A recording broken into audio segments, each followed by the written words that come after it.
అందరి praise lord.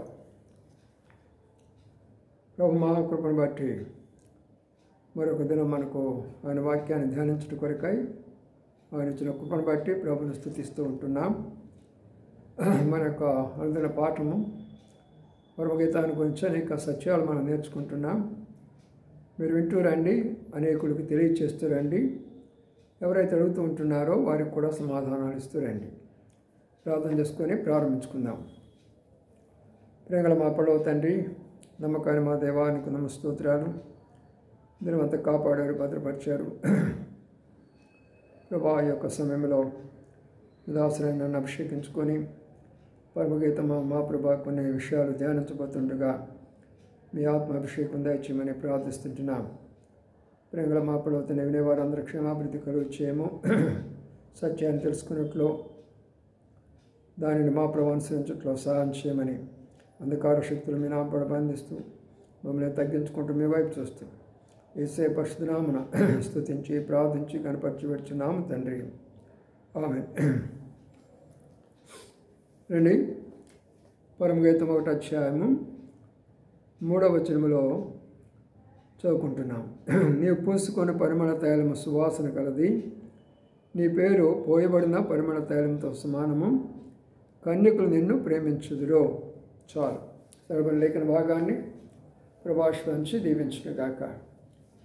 ఈ యొక్క వచనంలో ఉన్న 2 భాగాలు ధ్యానించాం. మరి ఆయన పూసుకున్నటువంటి పరిమళ తైలం ఏంటో, ఆయన పేరు ఎలాగా తైలములాగా పోయబడిందనే విషయాన్ని గురించి మనం ఆత్మీయమైనటువంటి అనేక పాఠాలు నేర్చుకుంటూ వచ్చాం. ఇప్పుడు కూడా మరి దేవుని కృపను బట్టి 3వ విషయాన్ని మనం ధ్యానించబోతున్నాం. కన్యకులు నిన్ను ప్రేమించుదురు అనే మాట కనబడుతున్నది. కన్యకులు అంటే అర్థము మామూలుగా వారు చాలామంది బైబిల్ గ్రంథాన్ని అక్షరార్థంగా చదువుకుంటారు కాబట్టి వారికి అది అర్థం కాదు.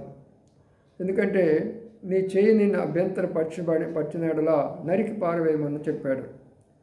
మరి ఎంతమంది నరికి పారవేసుకుంటున్నారు, ఎంతమంది చేతులతో పని చేసుకుంటున్నారు? అలాగే దాన్ని అర్థం చేసుకోకూడదు. అలాగే నీ కన్ను నేను అభ్యంతరం పడితే పీకి పడేసుకోమన్నాడు. ఎంతమంది కన్నులను తీసేసుకుంటున్నారు? కాబట్టి అది కాదు దాని యొక్క అర్థము. విత్తవాడు విత్తనాన్ని బయలుదేరాడు అని అన్నాడు. విత్తనము దేవుని వాక్యం అని చెప్పాడు. అలాగా దేవుని యొక్క వాక్యంలో పోలికలు ఉంటాయి, కానీ మనం అక్షరంగా ఏదో చందమా కథలాగా ఒక టెక్స్ట్ బుక్ లాగా చదివితే అర్థం కాదు నా ప్రియమైన సోదరులారా. అందుకని ఇది అర్థం చేసుకోవాలంటే పరిశుద్ధాత్మ అభిషేకం మనకు అవసరం. అందుకని ఈ యొక్క మాటలు మనం చదువుకున్నటువంటి మాట కన్యకులు నిన్ను ప్రేమించుదురు అనే మాట. 3 విషయాలు ఉన్నాయి ఇక్కడ. మొదటి భాగంలో కన్యకులు, రెండవదిగా నిన్ను, మూడవదిగా ప్రేమించడం. కాబట్టి ఇప్పుడు మొట్టమొదటిగా ఆ దినాల్లో సొలొమోను యొక్క భార్య అయిన షులోమతి తన భర్తను గురించి చెప్తూ, నేను ప్రేమించాలంటే అందరూ ప్రేమించరయ్యా, ఏదో వివాహమైనటువంటి వాళ్ళు, రకరకాలైనటువంటి వ్యభిచార కార్యాలు చేసేవాళ్ళు, మరి అనేక మంది భర్తలతో కాపురాలు చేసేవాళ్ళు నేను ప్రేమించలేరు. నేను ప్రేమించాలి అంటే కన్యత్వము కలిగి ఉండాలి, కన్యకులై ఉండాలి. అంటే దాని అర్థం ఏంటంటే వారు పరపురుషుని ఎరగని వారై ఉండాలి, రెండవ వివాహం అనేది జరగకుండా ఉండాలి. అలాంటి వారు నిన్ను ప్రేమిస్తారు కాబట్టి అని తన భర్తల గురించి, తన యొక్క కన్యత్వాన్ని గురించి తను చెప్పుకుంటుంది అక్కడ. అనగా తన యొక్క పరిశుద్ధతను గురించి చెప్పుకుంటుంది. కాబట్టి ఇప్పుడు ఆత్మైనటువంటి విషయంలో మనం తెలుసుకున్న మాట ఏంటంటే కన్యకులు అంటే పరిశుద్ధులు అని అర్థం. కాబట్టి పరిశుద్ధులు, కన్యకనగా వివాహం కానటువంటి అమ్మాయి తన జీవితాన్ని పరిశుద్ధంగా కాపాడుకుంటూ ఏ యవనస్తులతోటి యవన పురుషులతోటి సంబంధం లేకుండా మాటలో, తలంపులో, ఆలోచనలో, క్రియలో కూడా ఎలాంటి యొక్క చెడు లేకుండా కన్యగా జీవిస్తూ వస్తున్నారు. అలాంటి వారు చాలా శ్రేష్టమైనటువంటి వారు. అలాగే ఇక్కడ ప్రభువైన యేసుక్రీస్తు వారిని ప్రేమించినటువంటి వారు ఎలాగా ఉంటారంటే తమను తాము భద్రపరుచుకుంటూ దుష్ట చూపులు, చెడు చూపులు చూడకుండా, ఎక్కడ కూడా అపవిత్రపరచబడకుండా, ఎక్కడ ఏ స్త్రీలతోని ఏ పురుషులతో సంబంధ బాంధవ్యాలు లేకుండా, మరి ప్రభు నమ్ముకున్న తర్వాత కూడా చాలామంది వ్యభిచారమైన కార్యాలు చేస్తారు, జారత్వ సంబంధమైన కార్యాలు చేస్తారు. రకరకాలైనటువంటివి చేస్తూ వస్తారు. అవన్నీ కూడా ప్రభు ఎరిగిన తర్వాత చేయకూడదు. వారు కన్యకులు కానేరరు. కన్యకులు అంటే పరిశుద్ధులుగా మనం ఉండాలా. ప్రభునటువంటి యేసుక్రీస్తు రక్తం ద్వారా పరిశుద్ధపరచబడ్డాము, పరిశుద్ధాత్మ ద్వారా మనం పరిశుద్ధపరచబడ్డాము, ఆయన వాక్యం ద్వారా పరిశుద్ధపరచబడుతూ ఉంటున్నాం. కాబట్టి ప్రియమైన సోదరులారా, కన్యకులు అంటే పరిశుద్ధులు. నిన్ను ప్రేమిస్తారు అనే మాటను ఇప్పుడు ధ్యానించుకుందాం. నిన్నంటే ఎవరు? ప్రభువైన యేసుక్రీస్తు వారు.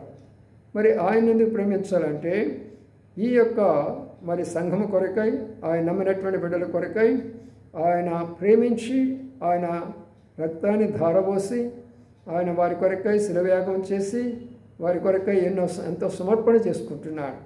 ఆ కారణం చేత ఇప్పుడు అక్కడ జరుగుతున్న విషయం ఏంటంటే, కన్యకులు అనగా మరి ప్రభువాన్ని మా కొరకు ఎంతగా ప్రేమ చూపించావు కాబట్టి ఇప్పుడు మేము మీకు ప్రేమ చూపిస్తామయ్యా అని చెప్పేసి ఇప్పుడు వీళ్ళు ప్రేమ చూపిస్తూ ఉంటున్నారు.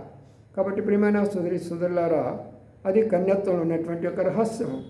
తర్వాత మరి ఒక మాట అక్కడ మనం గమనించవలసిన మాట ఏంటంటే, నిన్ను ప్రేమించాలి అన్నప్పుడు పరిశుద్ధత అవసరం. ఎవరైతే పరిశుద్ధంగా జీవించడానికి ఇష్టపడలేకపోతున్నారో, పరిశుద్ధమైన మాటలు వారి నోట్లోంచి రాలేకపోతున్నాయో, పరిశుద్ధమైనటువంటి చూపులు వాళ్ళ దగ్గర లేకపోతున్నాయో, పరిశుద్ధమైన కార్యాలు వాళ్ళ జీవితంలో లేకపోయినారో, ఆయన ప్రేమించడానికి బదులుగా ఆయన దూషిస్తున్నారు, ద్వేషిస్తున్నారు, విమర్శిస్తున్నారు, హేళన చేస్తున్నారు, నానా రకాలైనటువంటి భాష ఉపయోగించి ప్రభువుని ఎంతో మరి బాధ పెడుతూ ఉంటున్నారు. ప్రియమైన స్నేహితులారా, సోదరులారా, అలా చేయకండి. ఆయన నిన్ను ఇంకా ప్రేమిస్తూనే ఉన్నాడు. అయితే నీవు కన్యకగా మారాలా, నీవు పరిశుద్ధుడిగా మారాలా. ఏ వ్యక్తి కూడా లోకంలో పరిశుద్ధుడు కాడు. నీవు పరిశుద్ధిలోకి రావాలంటే ఆయన రక్తం ద్వారా కడగబడాలా, ఆయన వాక్యం ద్వారా నువ్వు శుద్ధి చేయబడాలా, పరిశుద్ధాత్మ ద్వారా నువ్వు శుద్ధి చేయబడాలా. మూడంతల కార్యం జరిగినప్పుడు నీవు పరిశుద్ధుడిగా చేయబడతావు. కాబట్టి ఆ విషయాన్ని మనం జ్ఞాపకం చేసుకోవాలా ఎప్పుడైనా సరే. తర్వాత మూడవది ఏంటంటే, ఆయన ప్రేమించడం అంటే అర్థం ఏంటంటే, యోహాను సువార్త 14:21 ఒకటి ఉన్నది. ఒకరు నన్ను ప్రేమించడంలో నా ఆజ్ఞలు గైకొంటాడు, నా ఆజ్ఞలు గైకొని దానిని అనుసరిస్తాడు, నా తండ్రి ద్వారా ప్రేమించబడతాడు, నేను అతనిని ప్రేమించి అతనికి కనపరుచుకొందును అంటాడు. కాబట్టి ఇప్పుడు ప్రభుని ప్రేమించడం అంటే ఏమిటి? ఆయన చెప్పిన యొక్క మాటలను మనం అనుసరిస్తూ రావాలా.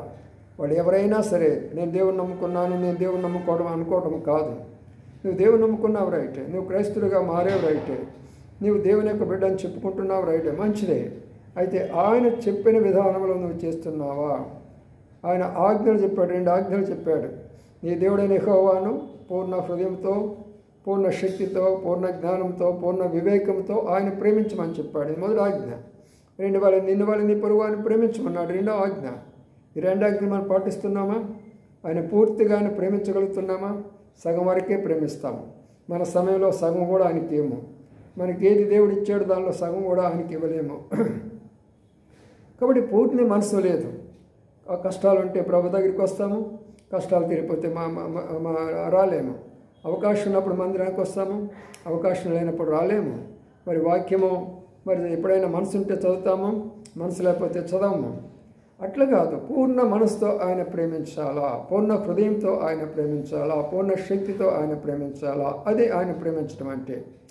తర్వాత నన్ను నేను కనపరుచుకుంటా వ్యక్తికి అని అన్నాడు. చాలామంది మాకు దేవుడు కనబడాలా అన్న అంటే, నిన్నెప్పుడైతే నువ్వు ఆయన ఆజ్ఞల ప్రకారంగా జీవిస్తూ వస్తావో, ప్రార్థన చేసుకుంటూ వస్తావో, వాక్యం చదువుకుంటూ వస్తావో, సంఘానికి వచ్చి బలపరచబడుతూ వస్తావో, పరిశుద్ధమైన జీవితం జీవిస్తూ వస్తావో, అప్పుడు దేవుడు నీ ప్రత్యక్షం అవుతాడయ్యా. దేవుడు నీ ప్రత్యక్షం అవుతాడమ్మా. అనగా ఆయన ఏ రూపంలో ప్రత్యక్షం అవ్వాలో ఆయన అదే రీతిగా ప్రత్యక్షం అవుతాడు. కొన్నిసార్లు కళల ద్వారా కావచ్చు, స్వప్నాల ద్వారా కావచ్చు, కొన్నిసార్లు వెలుగుగా కావచ్చు, కొన్నిసార్లు స్వరాలుగా కావచ్చు, కొన్నిసార్లు దైవ సేవకుల ద్వారా కావచ్చు, కొంతమంది మీటింగ్ల ద్వారా కావచ్చు. ఎన్నో విధాలుగా ప్రత్యక్షం ఉంది దేవుని యొక్క వాక్యంలో. కాబట్టి ఎందుకు ఈ విషయాలు చెప్తున్నంటే, ఆయన ప్రత్యక్షపరచుకుంటాడు. కాబట్టి మిగతా వీళ్ళందరికీ ఎందుకు ప్రత్యక్షపరచుకోలేకపోతున్నాడు? విమర్శించేవారు కానీ, ఆయన గురించి రకరకాలైనటువంటి యొక్క భాష ఉపయోగించేవారు అందరికీ ఆయన ఎందుకు కనపరచుకోలేకపోతున్నాడంటే, మీలో పరిశుద్ధత లేదు, ఆయన మాటలను నమ్మలేకపోతున్నారు, ఆయన ఆజ్ఞలను అనుసరించలేకపోతున్నారు, మీలో ఆ యొక్క మరి విశ్వాసం లేదు. లేకపోగా ఆయన విమర్శిస్తున్నారు, ఆయన బాధ పెడుతున్నారు, ఆయన దుఃఖపెడుతుంటున్నారు. అందుకనే ప్రియమైన సోదరులారా, ప్రభు మనకు లేకపోతుంటున్నాడు. కాబట్టి నీకు ప్రభు ప్రత్యక్షత కావాలంటే ఈరోజు ఒక తీర్మానం చేసుకో. ప్రభువా, నేను నీ కొరకై పరిశుద్ధంగా ఉంటానయ్యా. అందుకని కన్యకులు నిన్ను ప్రేమిస్తారు అంటే ఎవరైతే ఏ క్రైస్తవులు అయితే పరిశుద్ధంగా జీవిస్తారో ఆయన ప్రేమిస్తారు. ఆయన ప్రేమించడం అంటే ఆయన వాక్యాన్ని ప్రేమిస్తాడు. ఆయన ప్రేమించడం అంటే ఆయన మందిరాన్ని ప్రేమిస్తాడు. ఆయన ప్రేమించడం అంటే ఆయన ప్రజలను ప్రేమిస్తాడు. అలాగా ప్రేమించిన వాళ్ళే నిజమైనటువంటి యొక్క దైవభక్తులు. ఇది పరమగీతము మరి 1:3 వచనంలో కన్యకు నిన్ను ప్రేమించదురు. ప్రవచితమైతే 4వ వచనాన్ని తర్వాత ధ్యానించుకుందాం. మీకు అర్థమైంది అనుకుంటాను. మీరు కూడా విషయాలు అర్థం చేసుకోండి, వేరే వారికి కూడా తెలియచేయండి. ఎవరైతే దీన్ని తప్పుపట్టడానికి ప్రయత్నం చేస్తారో వారికి కూడా తెలియచేసి సత్యం చెప్పండి. ప్రభు మీకు తోడైంది సహాయపడం గాక. ఆమేన్.